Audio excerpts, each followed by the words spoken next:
There is a succulent nursery about 40 miles outside of Tucson, Arizona, that covers 11 acres. It does not advertise. It does not have a website that most people would ever find. It sells almost exclusively to wholesale buyers, to the landscaping companies and garden centers that eventually put plants on the shelves where you buy them. But if you know it exists and you drive out there on a Tuesday morning in early spring, you will see something that changes how you think about these plants permanently. Row after row after row of succulents. Not in the thousands, in the hundreds of thousands. Echeveria in every color variation you can imagine and several you cannot. Sempervivum covering entire growing tables like a living mosaic. Sedum cascading off shelves in sheets of color. Aloe in every scale from thumb-sized to architectural. And the thing that strikes you first is not the scale of it, though the scale is genuinely staggering. It is the silence. The extraordinary, productive, self-generating silence of a place where the plants are doing most of the work. The owner of that nursery, a third-generation grower who took over from his father, who took over from his grandmother, told me something on that Tuesday morning that I have thought about many times since. He said, "The only thing a healthy succulent wants to do is make more of itself. Our job is mostly to stay out of the way." That observation, from someone who has spent his entire life in commercial plant production, cuts through everything that most gardening guides about succulent propagation get wrong. Those guides focus on the technique, the right soil mix, the right container size, the right watering schedule. They treat propagation as a skill the gardener needs to acquire. But commercial propagators do not think about it that way at all.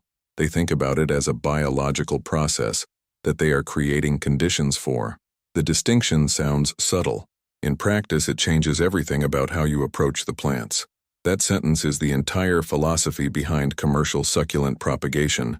And today I am going to take you inside it. Not just what they do, but why it works at the biological level. How a single Echeveria leaf becomes a plant. How a sedum cutting roots before it ever touches soil. Why succulents multiply in ways that other plants simply do not. And what that means for what you can do at home with the succulents you already have. Let us start with the biology, because the biology explains everything. Succulents evolved in environments where reproduction could not depend on consistent conditions. The Sonoran Desert, the rocky hillsides of South Africa, the volcanic soils of the Canary Islands, places where rain might not come for months, where temperatures swing dramatically, where soil is thin and poor, and almost entirely inhospitable by the standards of most plant life. In those environments, a plant that waited for ideal conditions to reproduce would not survive as a species. So succulents developed something different. They developed the ability to reproduce from almost any part of themselves at almost any time, under almost any conditions. A detached leaf that falls to the ground and is never watered, produces roots and a new plant on its own. A stem fragment that breaks off and rolls into a rocky crevice takes hold and grows. A rosette that detaches from the mother plant and sits on the surface of dry gravel, begins its own root system, without any soil contact at all. This is not a gardening trick. It is the product of millions of years of evolutionary pressure in some of the most extreme growing environments on the planet. Understanding that history is what makes the propagation methods used in commercial succulent nurseries make complete sense, because every method they use is essentially just providing a slightly better version of the conditions the plants evolved to reproduce in naturally. Commercial succulent propagation, at its most sophisticated level, is the art of not fighting the plant. Every decision a professional propagator makes, from the propagation medium to the watering schedule to the light levels, is a decision about how to align with what the plant is already biologically programmed to do. This is different from how most other commercial plant production works. Growing tomatoes commercially means managing a plant that needs intensive support to produce at commercial scale. Growing ornamental annuals commercially means creating conditions the plant would never encounter in nature to maximize bloom production over a compressed season. Growing succulents commercially means understanding what the plant does naturally and scaling that process rather than replacing it with something artificial. The first and most foundational propagation method in commercial succulent production is leaf propagation, and the scale at which professional nurseries use it is something that most home gardeners have never considered. A single mature Echeveria has between 30 and 60 leaves on a healthy plant. Each of those leaves is a potential new plant. In a commercial operation, a single healthy mother plant that is regularly harvested for propagation material can yield between 15 and 20 viable leaves per harvesting session, with sessions occurring every 4 to 6 weeks as new leaves mature. A nursery with 500 Mother Echeveria plants in active production is generating 7,500 to 10,000 new propagation leaves per month from those 500 plants alone. The process of removing leaves for propagation at the commercial level is done by hand, one leaf at a time. The technique is specific. The leaf is gripped as close to the base as possible and moved with a gentle side-to-side rocking motion until it releases cleanly from the stem. Clean separation, meaning the leaf releases with the complete base intact, including the meristematic tissue at the point of attachment, is essential. A leaf that breaks partway up its length without the base tissue will not produce a new plant. The meristematic cells at the base are where the hormonal signals that trigger root development and new plant formation originate. Without them, the leaf is just a leaf. With them, it is a complete propagation unit. Once harvested, the leaves are laid out in rows on wire mesh trays that allow air circulation from all sides. They are not planted. They are not watered. They are not given any special treatment at all beyond being placed somewhere with bright indirect light and temperatures between 65 and 80 degrees Fahrenheit. The leaves simply sit. For the first week, nothing visible happens. During this period, the break surface at the base of each leaf is callousing, forming a dry seal over the wound that prevents moisture loss and bacterial entry. This callousing period is essential, and it is one of the most commonly skipped steps in home propagation, which is why home-propagated succulent leaves so often rot rather than root. After 1 to 3 weeks, tiny pink or white root filaments begin to emerge from the base of each leaf. After another week or two, a small rosette of new leaves follows those roots, growing from the same basal point. The original leaf is feeding this new plant through its own stored moisture and nutrients. As the new plant grows larger, the original leaf slowly deflates, wrinkling and drying as its resources are transferred entirely to the developing plant. Eventually, the original leaf shrivels completely and can be removed. The new plant continues growing from its own root system and is ready to pot individually when its root system is sufficient to support it, typically between 6 and 10 weeks from the initial leaf harvest. At a commercial scale, the success rate of this process, meaning the percentage of harvested leaves that successfully produce viable new plants, runs between 70 and 85% for healthy mother plant material. This is the number that makes leaf propagation the backbone of commercial Echeveria production. A nursery harvesting 10,000 leaves per month at an 80% success rate is producing 8,000 new plants per month from leaf propagation alone, with negligible input cost beyond the labor of harvesting and monitoring. The second major propagation method in commercial succulent production is stem cutting propagation, which is used primarily for varieties that do not leaf propagate effectively. Before moving to the second method, there are 2 additional details about leaf propagation that commercial operations have refined to improve their success rates that are worth understanding because they are almost never mentioned in general home gardening guides. The first is light management during the propagation phase. Commercial nurseries do not place propagation trays in direct sun, even in facilities where full sun would be ideal for mature plants. The reason is photosynthetic stress. An unrooted leaf cannot replace the moisture it loses through photosynthesis as efficiently as a rooted plant can because it has no active root system drawing water from the soil. Direct sun accelerates moisture loss from the leaf faster than the leaf can compensate from its stored reserves, shortening the propagation window and reducing the percentage of leaves that successfully produce new plants before exhausting their reserves. Bright, indirect, consistent light with shade cloth used in the hottest months in commercial greenhouse settings is the standard. The second detail is temperature consistency during propagation. Succulent propagation in commercial settings uses heated benches or controlled greenhouse temperatures that maintain soil and ambient temperature between 65 and 80 degrees Fahrenheit around the clock. The temperature consistency matters not just for the overall warmth, but for preventing the temperature fluctuations that slow the hormonal signaling processes at the base of propagating leaves. A leaf that experiences cold nights, followed by warm days, is directing energy toward temperature management rather than root development. Commercial propagators have documented meaningful differences in rooting speed and success rates between temperature-consistent propagation environments and those subject to daily fluctuations. The second major propagation method in commercial succulent production is stem cutting propagation, which is used primarily for varieties that do not leaf propagate effectively, including most sedums, many euphorbias, and certain aloe species, as well as for varieties where the stem cutting method produces mature saleable plants more quickly than leaf propagation would. The process begins with the selection of healthy, actively growing stems. Commercial propagators are looking for stems with firm, compact growth and good color saturation. Weak, etiolated growth from insufficient light produces cuttings with poor vigor and low rooting success rates. Cuttings are taken with clean, sharp cutting tools, either scissors or a blade, and the cut is made at a node, the point on the stem where leaves emerge. The cut end is then allowed to callus in open air for between 24 and 72 hours, with the longer end of that range used for thicker stems and succulents native to more arid environments.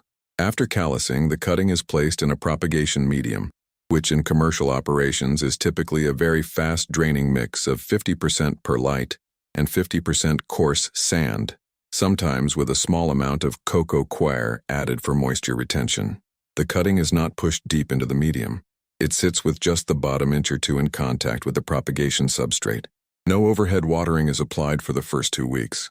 Occasional misting around but not directly onto the cutting encourages the root system to extend outward in search of moisture without creating the wet conditions that cause rot in the unrooted cutting. Most commercial succulent cuttings produce visible roots within 2 to 4 weeks. The test for rooting that commercial propagators use is the resistance test. A lightly rooted cutting will pull free easily from the propagation medium when lifted. A well-rooted cutting resists removal, held in place by an established root network. When resistance is felt, the cutting is ready to be potted into its first individual container. Commercial operations typically move rooted cuttings into a 50% potting mix, 50% perlite blend for their first individual containers, before transitioning to a richer mix for larger production containers as the plants develop.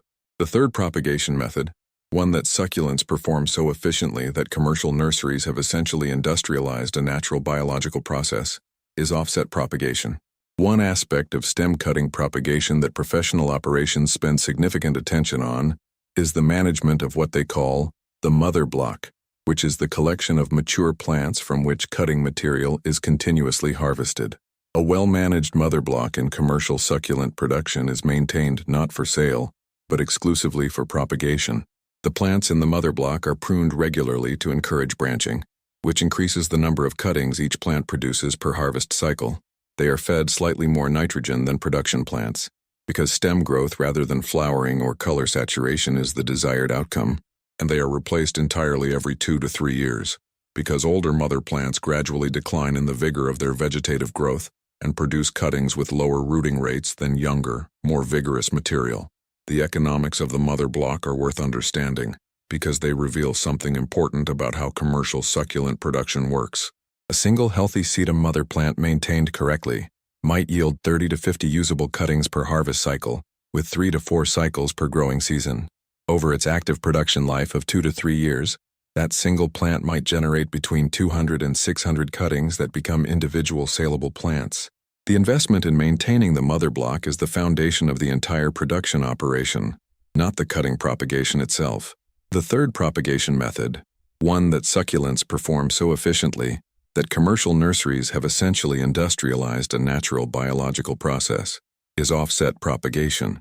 Offsets, also called pups or chicks depending on the species, are genetically identical miniature plants that the mother plant produces naturally at the base of its stem or at the ends of horizontal stolons.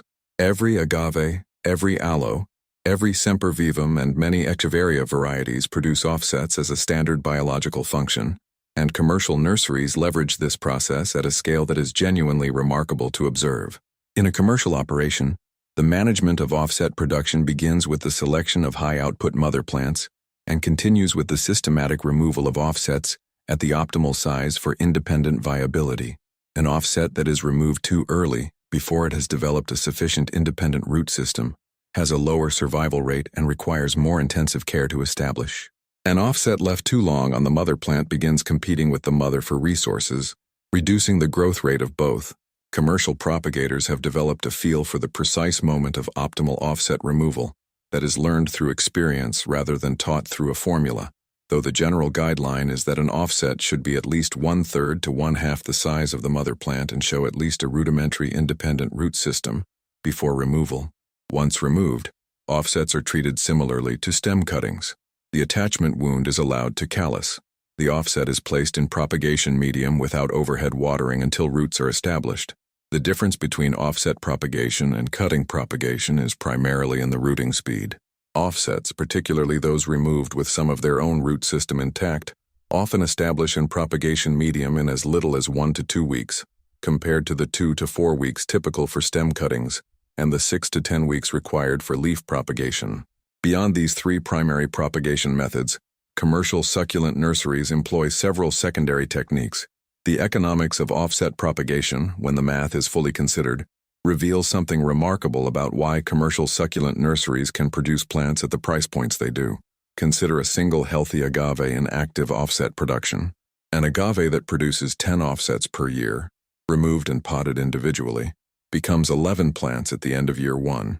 If each of those 11 plants produces 10 offsets in year 2, the original plant and its first-generation offspring generate 110 new plants in year 2 alone. This exponential mathematics of offset production is not theoretical. It is the biological reality of a plant family that evolved multiplication as its primary survival strategy in environments where seed germination was unreliable and seedling survival was low. Commercial nurseries that work with high offset production species like agave, aloe, and sempervivum essentially function as multiplication amplifiers. They are not creating new plants from seed or from external propagation inputs. They are capturing and directing a biological process that the plants would be doing anyway, providing each offspring with the conditions to survive and develop into a saleable plant, rather than being lost to competition with the mother plant or to the harsh conditions of the natural environment. Beyond these three primary propagation methods, commercial succulent nurseries employ several secondary techniques that are worth understanding because they reveal additional dimensions of succulent biology. Division propagation, used primarily with agave, aloe, and ornamental grass-like succulents, involves the careful physical separation of a root-bound clump into multiple individual plants, each with a portion of the root system intact. This method produces the fastest path to saleable plant size because the divisions come with established root systems, but it is limited by the growth rate of the mother plant and the natural clustering habit of the species involved. Seed propagation, while rarely used for ornamental succulent production because of the time required and the genetic variability it introduces, is the primary method for species development, hybridization, and the introduction of new varieties. Commercial hybridizers working in succulent production can take a cross-pollinated seed from germination to a named patented variety with commercial production rights in 7 to 10 years. The succulents available in garden centers today represent the results of decades of deliberate hybridization programs that work with the same propagation biology you can use in your own home. What does all of this mean for the succulents sitting on your windowsill or your patio right now? There is one more aspect of commercial succulent propagation that deserves attention, because it represents the most significant recent development in the industry and because it has direct implications for what is available at every price point in the consumer market. The development of tissue culture propagation, also called micropropagation, for succulent species has allowed the production of succulents at scales and speeds that traditional vegetative propagation cannot match. Tissue culture propagation begins with a tiny sample of plant tissue, sometimes a single cell or a small group of cells from a growing point, placed in a sterile, nutrient medium under controlled laboratory conditions. The cells are induced to multiply and differentiate into complete new plants through specific hormonal treatments. A single starting tissue sample can theoretically produce tens of thousands of genetically identical plants within a year, compared to the hundreds that traditional propagation of the same variety might yield from the same starting material.